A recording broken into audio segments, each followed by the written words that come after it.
Какво бихте направили ако? Част 2 от 10.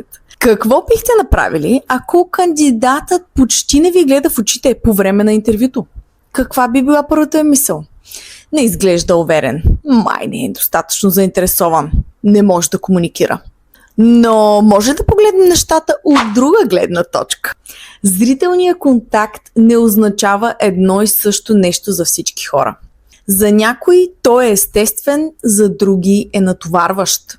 И ако се опитват да задържат постоянен зрителен контакт, им става много по-трудно да слушат, да обработват информация и да формулират добър отговор. Липсата на зрителен контакт не означава липса на увереност, компетентност или интерес към позицията. Понякога означава единствено, че човек се концентрира върху разговора по различен начин. Ако оценявате зрителния контакт повече от съдържанието на отговорите, възможно е да пропуснете прекрасен кандидат.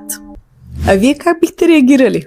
Ако имате въпроси, свързани с приобщаващо наемане, разумни приспособявания или изграждането на по-инклюзивно работно място, пишете ми ND на лично съобщение.